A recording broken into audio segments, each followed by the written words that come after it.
청수동이의 꿈. 이경.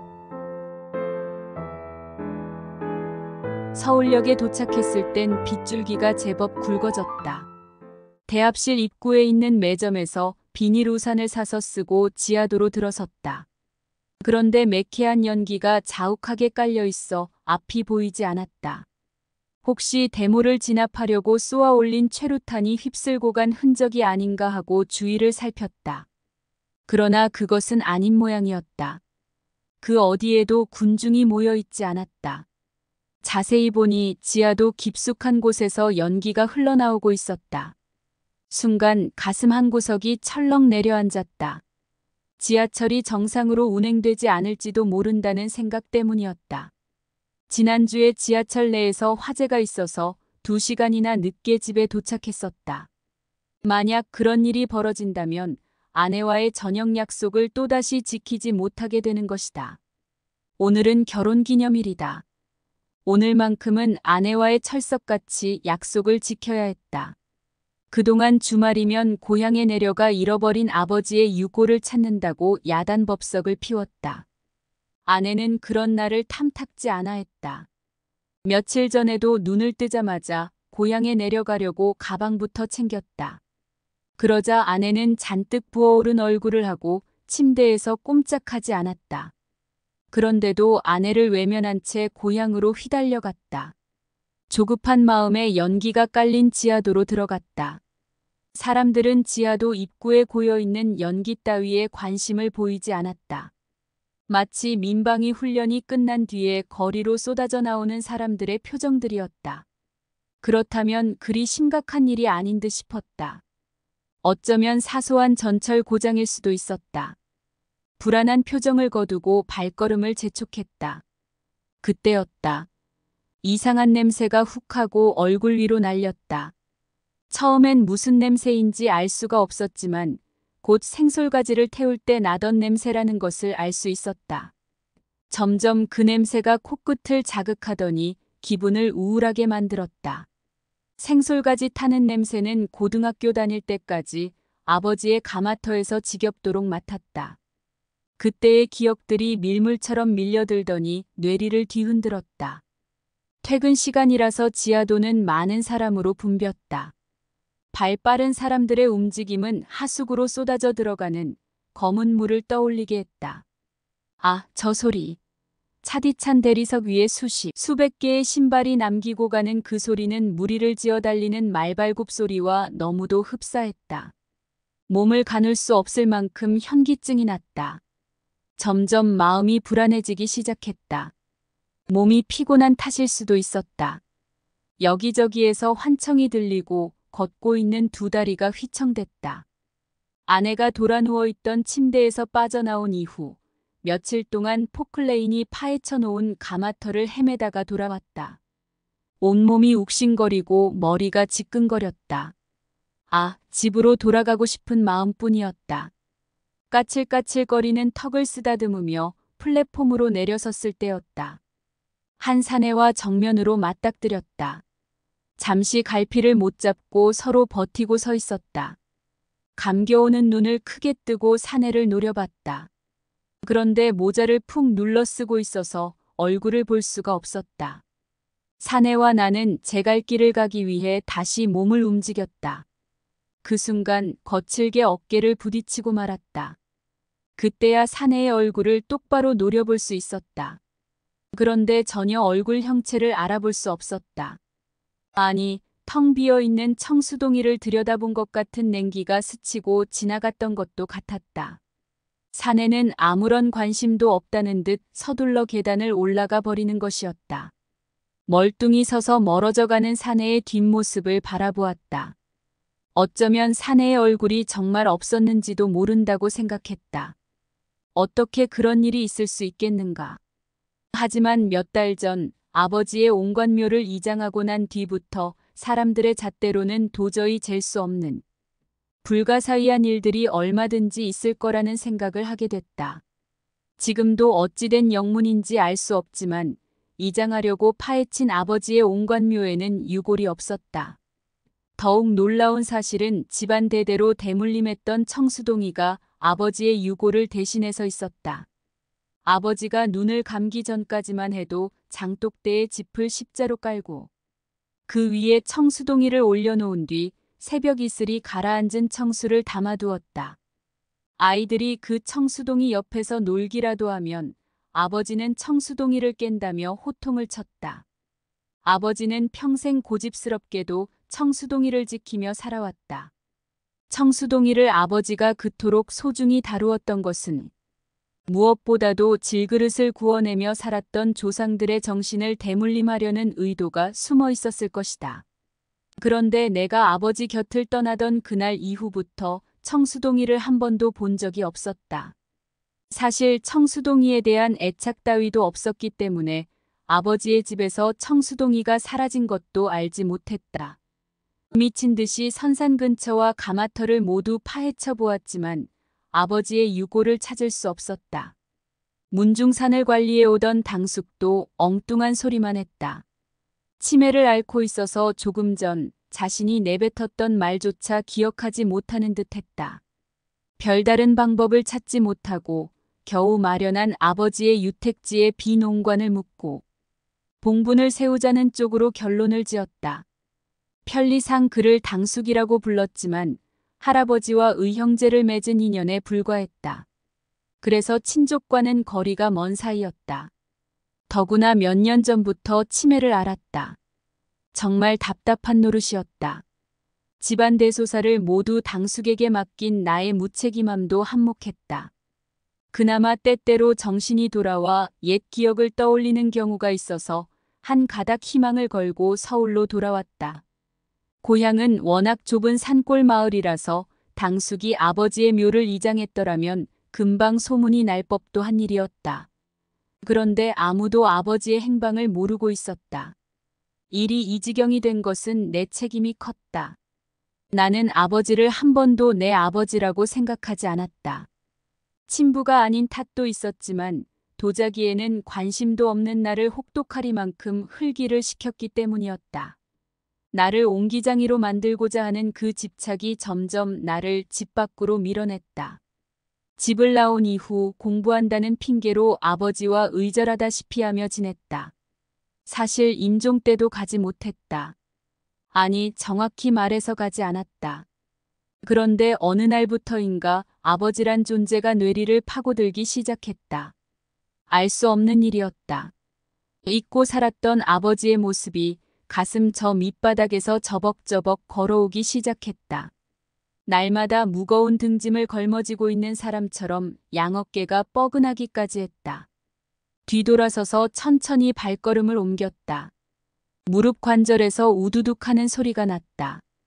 아, 아버지 얼마나 외로우셨을까.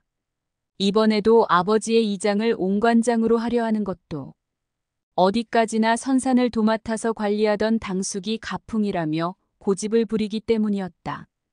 어렸을 때부터 아버지한테 들어서 그런 가풍이 전해지고 있다는 사실을 미리 알고 있었으나 어쩐지 마음이 썩 내키지 않았다. 내가 중학교에 다닐 무렵이었던 것 같다. 학교에서 돌아온 나를 아버지는 가마터로 데리고 가더니 식은 가마 속에서 커다란 옹관을 꺼내 보였다. 바짝 긴장한 나는 검은빛이 도는 옹관이 무서워 바지에 오줌을 질금거렸다. 아버지는 엉거주춤하게 서 있는 나를 물레에 앉힌 뒤 옹관장은 토기를 관으로 삼아 사체 또는 유고를 매장하는 방법이라고 장황한 설명을 늘어놓았다. 아버지의 말에 의하면 옹관을 수직으로 세우는 수직장과 수평으로 눕혀놓는 수평장이 있다고 했다. 또한 토기를 한 개 사용하는 단식옹관이 있고 뚜껑을 돌로 덮어서 사용하는 석계옹관이 있다는 것이다. 그런데 조상들은 대대로 수평장과 단식옹관을 주로 사용했다고 했다. 할아버지까지는 유고를 매장하는 방법을 써왔다고 하면서 아버지도 죽으면 그렇게 하고 싶다고 내 손을 꼭 잡는 게 아닌가. 언젠가는 내 손을 빌려야 한다는 것을 잘 알고 있었기에 미리 나의 다짐을 받고 싶어 했다. 그런 아버지가 싫었다. 책임을 전가하면서 자신의 곁에 묶어두려는 아버지가 두렵기까지 했다. 그때까지도 옹관장이 집안 대대로 내려올 수 있었던 것은 아버지가 나에게 말했던 것처럼 대물림에서 그 방법을 알려주었기 때문이었다. 다음에 너도 내 아들에게 옹관장에 대한 내력을 알려줘야 한다며 몇 번이고 같은 말을 되풀이했다. 그날 나는 아버지의 그런 모습을 보며 새삼 놀랐다. 늘 묵묵히 흙만 주무르며 살아온 아버지의 입에서 그토록 어렵고 유식한 말이 나온다는 게 믿어지지 않았다. 더군다나 그 뜻을 알기에 나는 너무 철부지였다. 솔직히 말하면 아버지가 너무도 낯설게 느껴졌기 때문에 이야기가 귀에 들어오지 않았다. 그래서 수직장이니 수평장이니 하는 옹관묘의 방법도 아내가 도자기를 굽기 시작하면서부터 전문 서적을 뒤적여 확실히 알 수 있었다. 그 뒤로 아버지는 틈만 나면 나에게 물레 잡는 법을 가르쳤다. 그런 아버지를 못마땅하게 생각한 어머니는 내가 고등학교에 들어가자마자 학교 근처에 방을 얻어 자취를 시켰다. 그러나 아버지는 쉽게 고집을 꺾지 않았다. 쉴 새 없이 나를 집으로 불러들였다. 아버지와 어머니의 갈등은 나날이 켜켜이 앙금처럼 쌓여갔다. 급기야 서로 한 집에 살면서도 얼굴을 마주하는 것조차 거북스러워했다. 나는 아버지의 임종을 지키지 못했다. 그 당시 해외 출장 중이었는데 장례가 끝난 다음에야 돌아왔다. 모든 장례는 당숙과 어머니의 몫이었다. 사실 더 일찍 입국할 수 있었는데도 마음이 내키지 않았다. 그 일은 시간이 흐르면서 마음의 짐이 되었다. 늘 죄책감에 시달렸던 나는 이번에는 기필코 내 손으로 아버지의 유골을 이장하리라 마음먹었다. 그런데 아버지의 유골 대신에 청수동이가 나오다니 어이가 없었다. 그 청수동이를 어디에다 보관하느냐 하는 문제를 두고 당숙과 여러 차례 의논했었다. 치매를 앓고 있는 당숙에게 맡긴다는 것도 썩 내키지 않았고 그렇다고 서울로 가지고 갈 수도 없는 일이었다.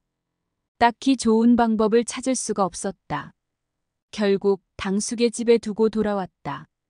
당숙은 나중에라도 내가 청수동이를 가지고 가겠다고 하면 언제든지 내주겠다고 말했다. 그런 말을 하는 당숙은 가마터를 끝까지 지키며 살아온 것에 대해서 나름대로 긍지와 자부심을 가진 듯 엷은 미소를 띄었다. 고향이 댐 공사로 인해 수몰 지역이 되었다. 그 바람에 아버지의 묘를 이장하라는 통보를 받았다. 당숙은 쓰러져가는 가마터를 인근 지역으로 옮겼다. 당숙의 몸뚱이도 꺼져가는 불꽃처럼 늘 위태로워 보였다.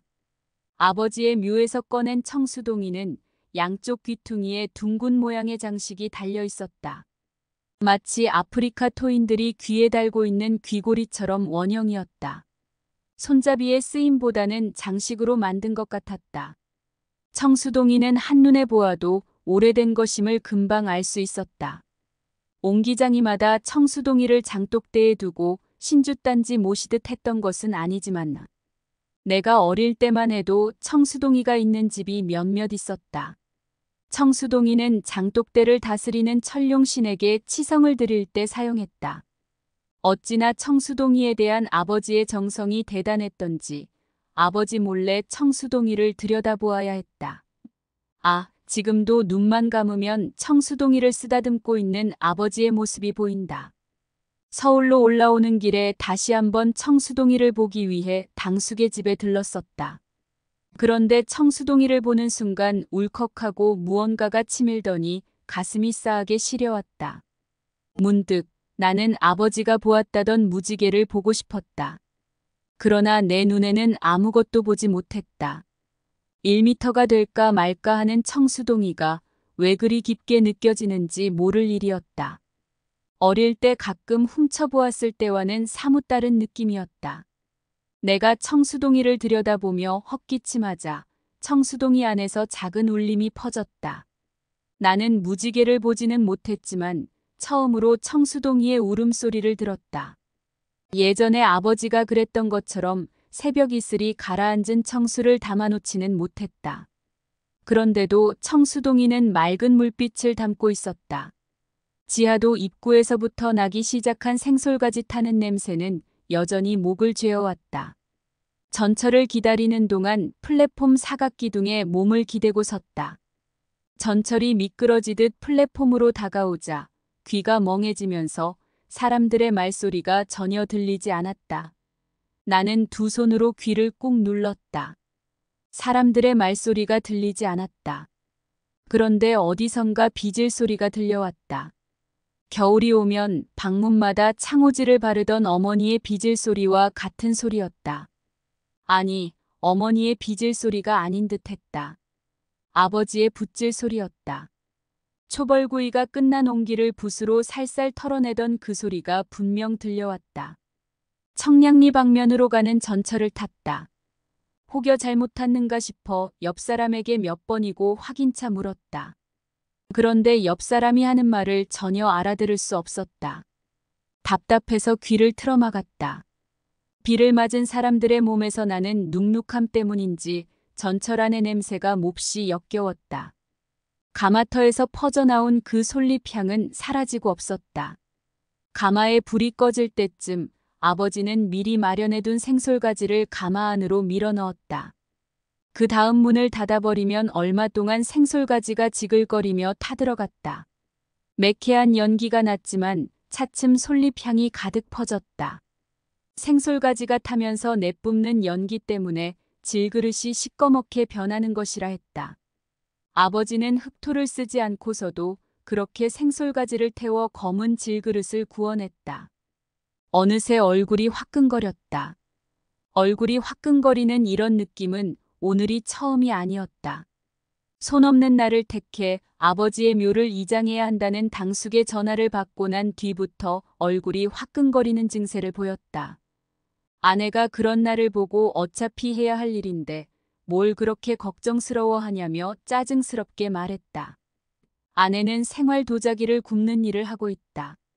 아버지가 조금만 더 살았더라면 도자기 굽는 아내를 보며 그나마 안심하고 눈을 감았을지도 모를 일이었다. 처음 아내를 만났을 때만 해도 그녀가 도자기 굽는 일을 하리라고 상상도 못했다. 결혼하고 몇 달 후였던가. 아내가 취미 생활한다고 공방을 들락거리기 시작했다. 아내가 어찌나 도자기 굽는 일을 열심히 하였던지 그 당시 4개월 된 태아가 유산되고 말았다. 화가 잔뜩 난 나는 공방에 나가지 못하게 했는데 아내는 끝내 고집을 꺾지 않았다. 아내는 가마 대신에 전기 오븐으로 도자기를 구웠다. 발로 굴려서 사용하는 수동식 물레를 대신해서 스위치만 누르면 일정한 속도로 돌아가는 물레를 돌려 컵을 만들고 그릇을 빚어냈다. 생전에 아버지는 물레를 둥굴레라고 불렀다. 그 둥굴레는 둥근 나무틀을 사타구니에 끼고 페달을 밟으면 판이 빙글빙글 돌아갔다. 그러나 일정한 속도로 물레를 돌리기까지는 오랜 숙련이 필요했다. 옹기장이란 말을 듣기 위해선 적어도 발바닥이 닳도록 페달을 밟아야 했고 손가락 마디마다 못이 박히도록 흙을 빚어야 했다. 그런데 아내는 너무도 쉽게 도자기를 구워냈다. 그 일을 하는 아내가 조금은 가소롭게 느껴졌다. 아버지는 오랜 시간을 두고 흙을 치대고 다졌다. 그리고는 손끝 감각으로 빚은 도자기에 무늬를 찍거나 그림을 그려 넣은 후 응달에 잘 말려 유약을 발랐다. 그런 다음 도자기를 가마에 넣고 불을 지폈다. 나는 도자기를 굽는 아내의 모습을 보면서 가끔 아버지를 떠올렸다. 때로 아내가 나를 대신해 흙을 만지고 있다는 착각도 들었다. 나는 아버지의 유고를 잃어버렸다는 죄책감에 시달리다가 얼마 전엔 몸이 쇠약해졌는지 유행성 독감까지 걸렸다. 며칠 동안 고열에 시달렸다. 아버지가 꿈속에 나타나 왜 비농관을 묻으려 하냐고 호통을 치는 것이었다.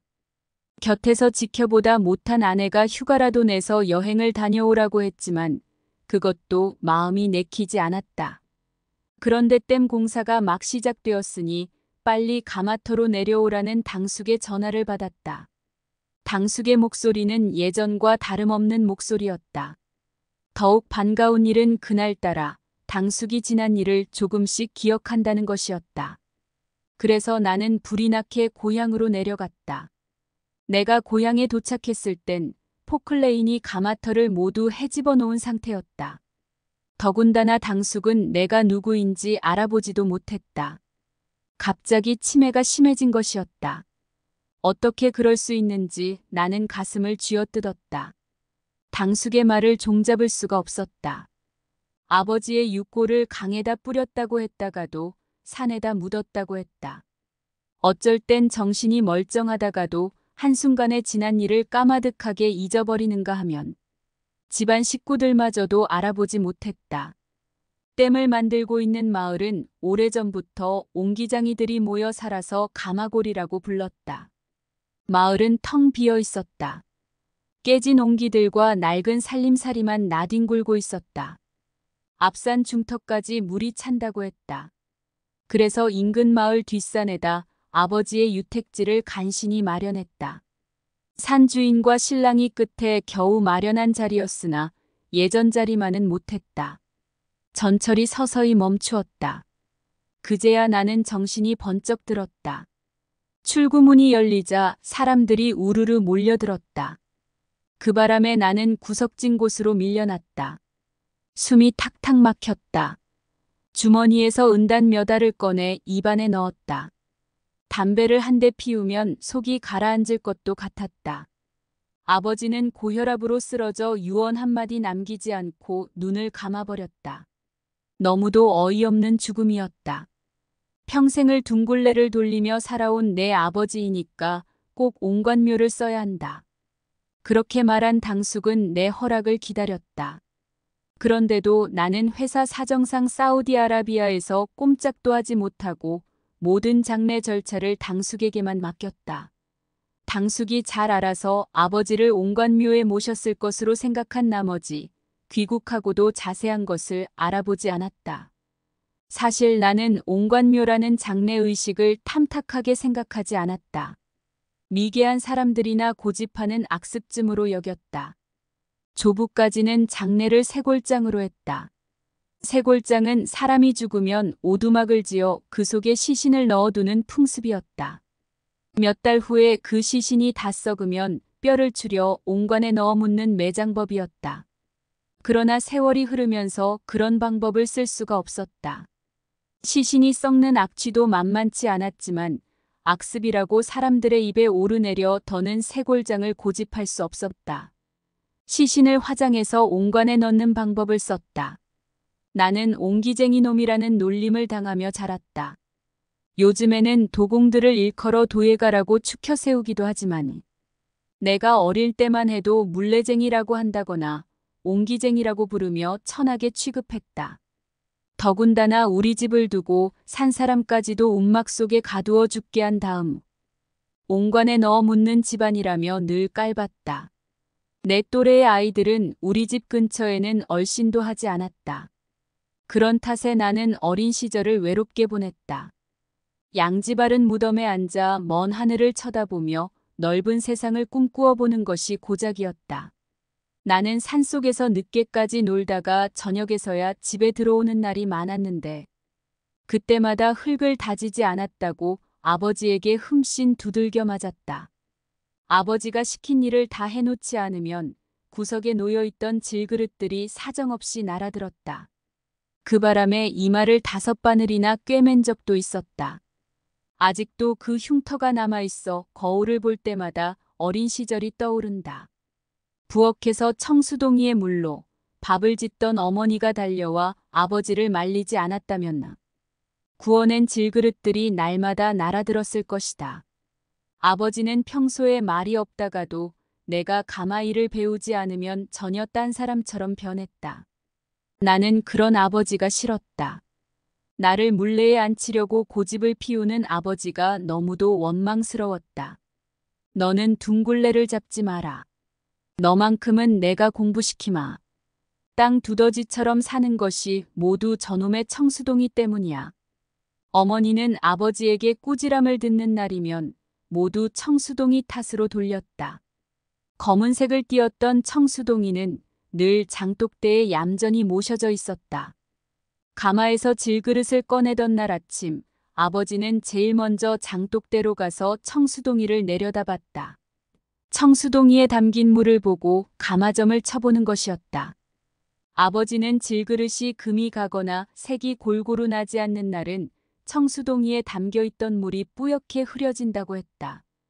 그러나 좋은 질그릇을 건진 날은 신기하게도 청수동이에 무지개가 뜬다는 것이었다. 가마에 파지가 많이 나오던 날이었다. 나는 청수동이에 물이 뿌옇게 흐려졌을까 해서 아버지 몰래 청수동이의 뚜껑을 열어보았다. 그런데 청수동이는 하늘을 가득 담고 있을 뿐 아무런 변화가 없었다. 도대체 아버지는 무엇을 보고 그렇게 말을 하는지 모를 일이었다. 언젠가부터 청수동이가 뿌옇게 흐려진다면서 아버지는 날마다 술을 퍼부었다. 그 당시 아버지의 질그릇들은 플라스틱 그릇에 밀려 제값을 받지도 못했다. 그래서 집안 살림은 어머니가 꾸려나갔다. 아버지는 가마를 헐 때마다 나오는 파지를 모조리 깨버렸다. 그래서 어머니는 시장에서 플라스틱 그릇을 사들여 부엌 살림으로 썼다. 우리 집 부엌은 플라스틱 그릇이 많았다.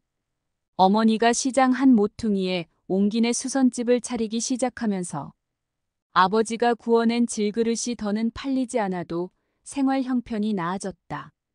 어머니의 바느질 솜씨가 워낙 좋은 탓에 옹기내 수선집은 날로 번창했다. 그러나 아버지의 가마터는 갈수록 무너졌다. 늘 술에 취해 청수동이만 들여다보는 아버지가 무능력해 보였다. 더군다나 옹기장이는 흙을 만지며 살아야지. 공부가 무슨 소용이 있느냐며 가마 안에 책을 태우는 아버지를 멀리하기 시작했다. 그렇게 세월은 흐르고 아버지는 술주정뱅이가 되어갔으며 나는 물레에 앉아 흙을 빚었던 감각을 차츰 잃어갔다. 나는 어려서부터 어머니와 아버지가 정답게 이야기를 나누는 모습을 한 번도 본 적이 없었다. 처음엔 아버지가 집안일에 무관심하여서 어머니가 차갑게 행동한다고 믿었다. 그런데 내가 모르는 일이 있었다. 오래전 어머니 위장에 종양이 생겨 수술했던 일이 있었다. 아버지는 다짜고짜 병실에 누워있는 어머니에게 아직도 가슴속에 잊지 못하는 게 남아있느냐며 말을 쏘아댔다. 그러자 어머니는 화를 버럭 냈다. 병실 밖에 서 있던 나는 무슨 뜻인지 알 수가 없었으나 꼭 나 때문에 두 분이 다투는 것 같았다. 내가 막 병실 문을 밀고 들어섰을 때였다. 큰아이를 절대로 옹기장이로 만들지 않을 테니 태어나면 그만 가마터로 내려가지. 당신 말대로 큰아이는 옹기쟁이의 피가 흐르고 있지 않아. 내가 너무 고집을 피웠어. 아버지는 혼잣말처럼 중얼거렸으나 나는 그 말을 정확하게 알아들었다. 순간 나는 아버지가 아주 멀게 느껴졌다. 일종의 소외감 같은 거였다. 다시는 아버지가 나에게 옹관장에 대한 설명 따위는 하지 않을 것 같은 예감이 스치고 지나갔다. 나를 본 아버지와 어머니는 나보다 더 놀라고 있었다. 무엇보다 놀라운 것은 아버지가 나의 생부가 아니라는 사실이었다. 어머니가 핏덩이인 나를 데리고 아버지와 재혼했다. 너는 어려서부터 하는 짓이 달랐어. 늘 먼 산을 올려다보며 멀리 달아날 생각만 했지. 꼭 내 아버지를 빼닮았지 뭐냐. 그때부터 나는 어머니마저 멀리해야만 했다. 일종의 배신감이라고 해야 할까? 같은 공간에서 숨 쉬는 것조차 부담스러웠다. 계속해서 얼굴이 화끈거리고 속이 울렁거렸다. 옆 칸으로 가는 출입구 쪽으로 겨우 몸을 틀었다. 그러자 숨쉬기가 편안해졌다.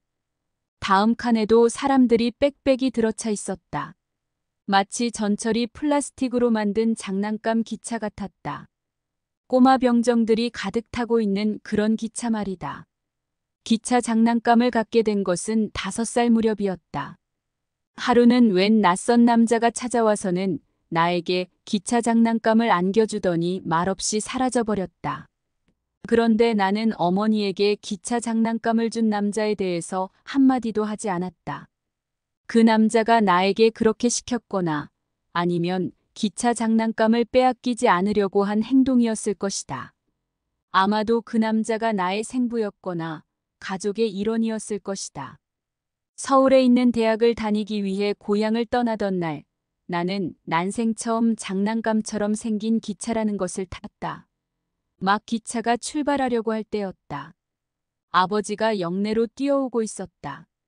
그러나 이미 기차가 출발한 다음이었다. 아버지는 차창 밖에서 뭐라고 소리쳤다. 나는 한마디도 들을 수가 없었다. 기차가 속력을 내자 아버지는 못다한 말을 목구멍으로 삼킨 채 망연히 서서 나를 쳐다볼 뿐이었다. 기차가 일으킨 바람 때문에 아버지가 입고 있던 낡은 옷이 몸에 휘감겼다. 순간 아버지의 몸이 딱딱한 나무 토막처럼 보였다. 그때 실망으로 가득한 아버지의 눈빛을 보았다. 아버지는 그날 나에게 무슨 말을 하고 싶어 했을까? 이제 나도 그때 아버지의 나이가 되었다. 그래서일까? 아버지가 나에게 하고 싶었던 말이 무엇인가를 생각해봤다. 어쩌면 아버지는 낳은 정보다 기른 정이 깊다고 말해주고 싶어 했던 것은 아니었을까? 전철이 삐걱거리는 소리를 내며 요동쳤다. 휘어진 구석을 돌고 있을 때 내 몸도 따라 휘청거렸다. 나는 손잡이를 꽉 붙잡았다. 전철이 서서히 정차하기 시작했다. 아내의 작업실을 가려면 이번 역에서 내려야 했다. 나는 출구가 열리자마자 서둘러 지하철에서 내렸다. 아버지의 유골이 사라진 이후부터였다. 못 하나 제대로 된 일이 없었다. 아내와도 늘 사소한 일에 부딪히는가 하면 직장에서도 거래처 오더를 놓치는 바람에 경위서까지 썼다. 견디다 못한 나는 직장에 병가라도 내서 잠시 쉬어볼까 생각 중이었다. 하지만 당장 오늘이라도 아버지의 유골을 찾기만 한다면 일단 모든 일이 제자리로 돌아갈 수 있을 것만 같았다. 그래서 틈만 나면 고향으로 내려가 가마터 주위를 헤집고 다녔다. 어머니가 살아있었다면 이런 고생은 하지 않았을지도 모른다는 생각이 스치고 지나갔다. 어머니는 1년 전에 세상을 떠났다. 어머니의 시신을 화장해서 고향 근처에 있는 봉안당에 안치한 것이 두고두고 후회되었다. 어머니가 눈을 감기 얼마 전 군청에서 아버지의 온관묘를 이장해야 한다는 공문을 보내왔다. 새로 마련할 유택지에 아버지와 어머니를 나란히 함께 모셔도 될 일이었다.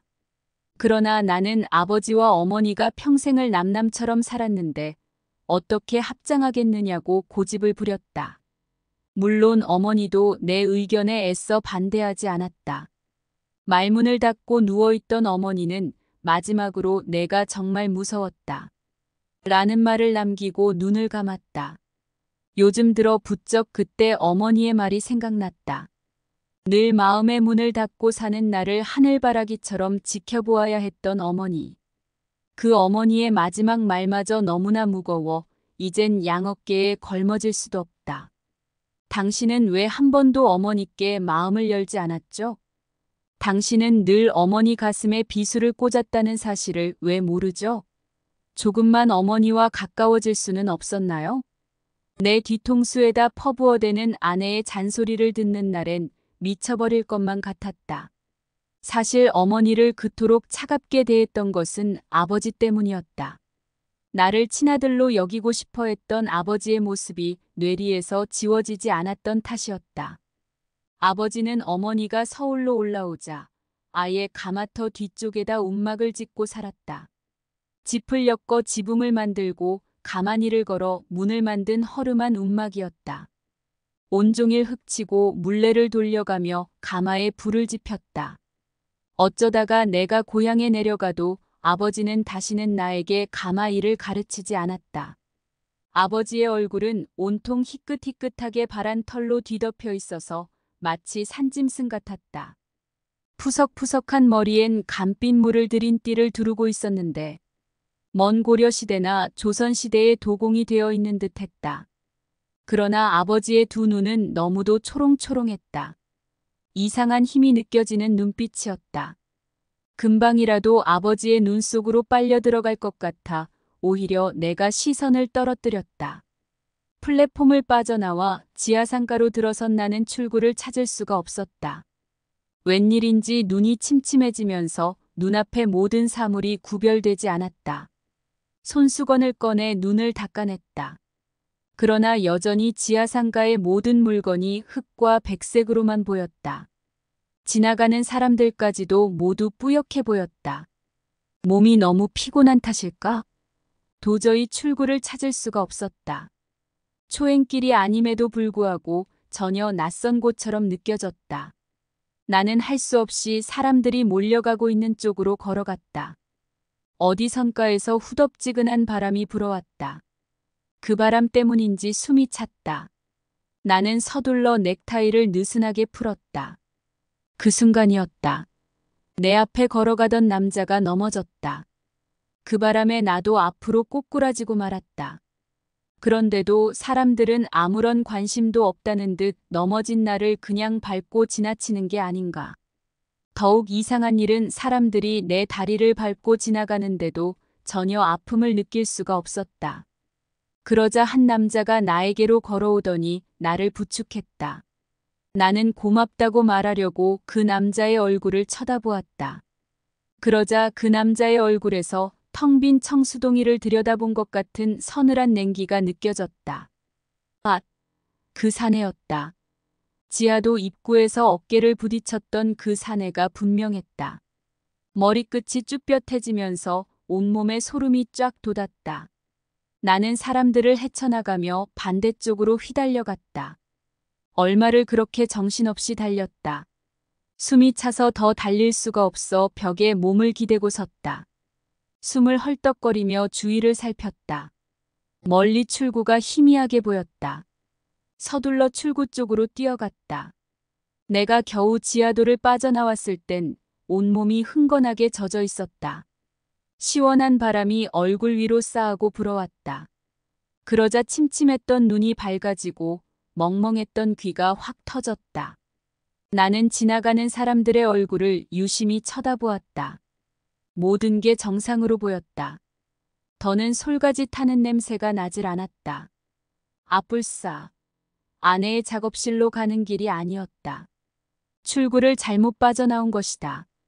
비는 그쳤지만 보도블록 위에 물이 군데군데 고여 있었다. 서울역에서 샀던 비닐 우산은 내 손엔 들려있지 않았다. 아니 서울역사에서 비닐 우산을 샀던 것도 같았고 사지 않았던 것도 같았다. 나는 터벅터벅 사람들 속으로 걸어 들어갔다. 모든 것들이 정상으로 보인다는 게 얼마나 다행스러운가를 생각하면서 말이다. 아내의 작업실로 가려면 또다시 지하도로 들어가야 했다. 그러나 그러고 싶지 않았다. 그곳에 들어가면 다시는 지하도를 빠져나올 수 없을 것만 같았다. 핸드폰을 꺼내려고 재킷 주머니를 뒤졌다. 그러나 핸드폰이 없었다. 지하도를 빠져나오다 잃어버린 모양이었다. 멀리 빌딩 입구에 공중전화 부스가 보였다.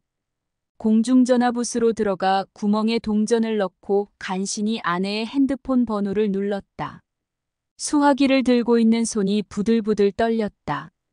도저히 혼자서 집으로 갈 수가 없을 정도였다. 아, 몹시 배도 고팠다. 여보세요? 아내의 목소리가 들려왔다.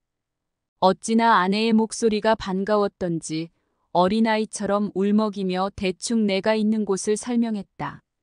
혹시 오늘 저녁 약속을 잊은 것은 아니겠죠?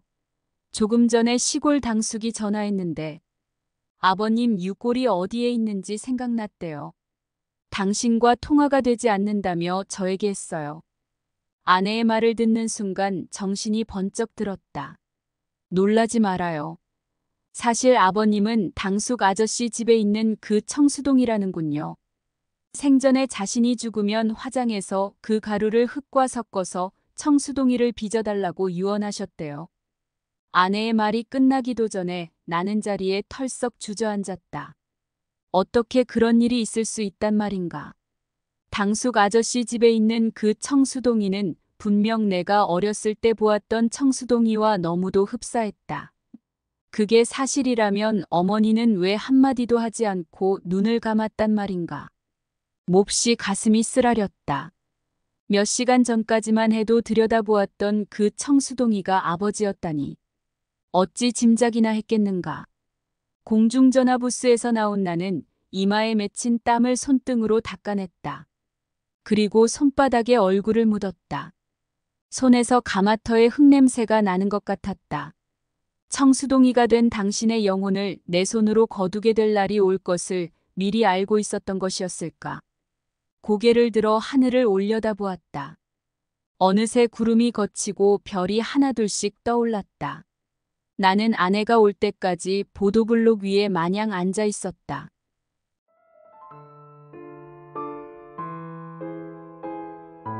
끝까지 함께 해주시어 감사합니다. 이경 작가는 대전대 대학원 문예창작학과 석사를 졸업하였으며 1997년 농민신문 신춘문예 단편소설 오라의 땅 당선으로 문단 활동을 시작하였다. 저서로는 장편소설 능계, 탈의 꽃, 단편소설집 도깨비 바늘, 아름다운 독, 단로에 걸린 직지, 에세이집 안한다가 도내온 꽃씨 등을 출간하였습니다. 2002년 동서문학상 단편소설 청수동이의 꿈으로 대상에 당선되었으며 중편소설 단로에 걸린 직지 작품으로 2022년 직지소설문학상을 받았습니다.